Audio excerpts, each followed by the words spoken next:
Assalamualaikum warahmatullahi taala wabarakatuh. Nama saya Dr. Noliana Adibah binti Rukaid. Kepada semua staf yang masih belum mengenali saya merupakan pengarah syarikat FA Medical Sendian Berhad yang mana telah menjalankan 4 cawangan UNI klinik di daerah Kuala Langat. Saya merupakan anak kelahiran daripada Kelantan, Pasir Putih Kelantan dan berumur 34 tahun. Dan kini saya menetap di Teluk Panlima Garang. Agak adik ini dibantu oleh suami tersayang, Dr. Muhammad Nofaidi bin Osman. Klinik pertama kami adalah UNI Klinik Teluk Panlima Garang yang telah dimulakan pada tahun 2019, itu sebelum COVID melanda dunia kita lah. Dan kini telah meningkat sehingga menjadi kepada 4 cawangan insya-Allah. Cawangan terbaru kita akan menyusul mungkin selepas raya, iaitu UNI Klinik Bandar Mahkota Banting. Okey, kepada yang ramai masih lagi tak tahu apa itu UNI Klinik. UNI Klinik ini adalah merupakan rangkaian klinik swasta yang dilahirkan daripada satu program di bawah MARA dan juga UniKL, yang mana terdiri daripada beberapa cawangan lah di Malaysia. Tetapi yang di bawah syarikat saya hanyalah 4 cawangan. Dan UNI Klinik ini ditubuhkan untuk memberi perkhidmatan yang berkualiti, servis berpatutan dan hubungan komuniti yang berhemah kepada masyarakat.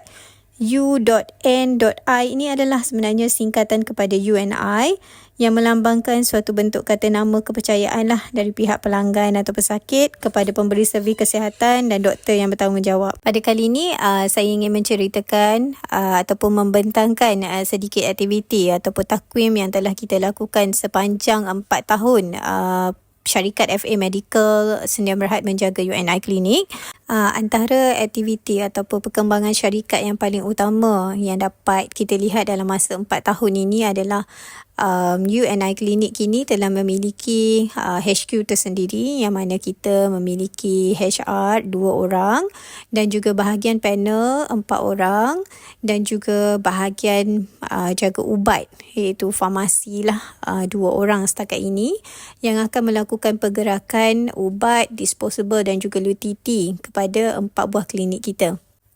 Syarikat juga telah membuat penambahan panel, memberi konsultasi secara percuma kepada pesakit yang membuat saringan kesihatan, pakej-pakej kesihatan, dan kita telah mendapatkan FOMEMA kepada UNI Klinik Banting dan juga UNI Klinik Jenjarum.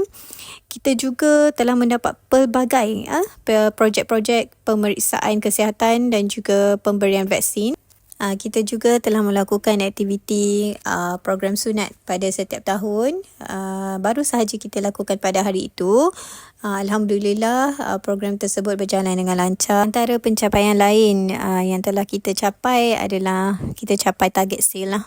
Yang mana dahulunya UNI Klinik Teluk Panlima Garang hanyalah 20 orang pesakit sehari, dan kini kita telah mencapai lebih kurang 3 hingga 4 kali ganda lah kan. 50 hingga ke 80 hingga ke 100 sehari. Alhamdulillah. Pencapaian lain pula adalah di setiap klinik kini staf-staf yang bertugas sekarang melebihi 2 hingga ke 3 orang. Maknanya syarikat telah mampu untuk hire staf dengan lebih ramai, dan staf sekarang di-train dari hari ke hari dengan lebih baik lah. Antara visi dan misi syarikat adalah menjadi sebuah pusat kesihatan yang diperlukan di dalam penjagaan kesihatan, berfokuskan komuniti yang menerapkan perkhidmatan holistik dan juga berkualiti tinggi. Misi kita adalah untuk menyediakan perkhidmatan yang berkualiti dan selamat serta membina perhubungan yang mesra kepada masyarakat selari dengan etika kita yang baik bagi menyumbang kepada budaya hidup yang sihat. Objektif AGM ataupun Annual Grand Meeting ini dilakukan sebelum program iftar adalah untuk menyediakan perkhidmatan dan memberikan perawatan perubatan yang cekat dan efektif secara holistik. Saya ingin mewujudkan suasana perkhidmatan yang harmoni, mesra pelanggan dan kondusif yang kita akan sediakan kepada pesakit, dan saya akan cuba untuk menyediakan prasarana yang berkualiti selaras dengan keperluan perkhidmatan yang terkini, dan saya ingin mewujudkan proses kerja yang sistematik dalam perkhidmatan yang diberikan. Saya cuba untuk menjalankan tadbir urus yang efektif berdasarkan amalan terbaik mengikut garis panduan kesihatan dan akan meningkat profesionalism kaki tangan dengan menjalani latihan secara berterusan.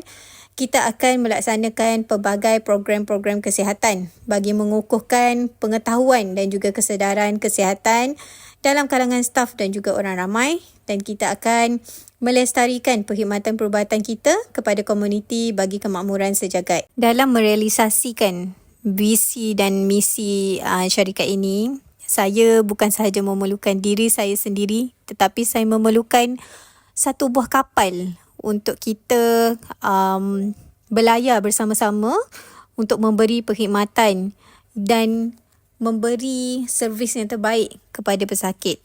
Dengan izin Allah Subhanahu Wa Taala, maka saya dengan penuh tekad dan beriltizam akan berjanji untuk memenuhi segala hak-hak pelanggan dan juga hak-hak staf yang hadir pada hari ini untuk memberi perkhidmatan rawatan kesihatan yang berkualiti secara profesional, menyediakan prasarana dan sistem pengurusan yang terbaik, menyediakan kemudahan persekitaran terbaik berasaskan teknologi terkini untuk melicinkan proses kerja yang kondusif kepada kerja yang produktif.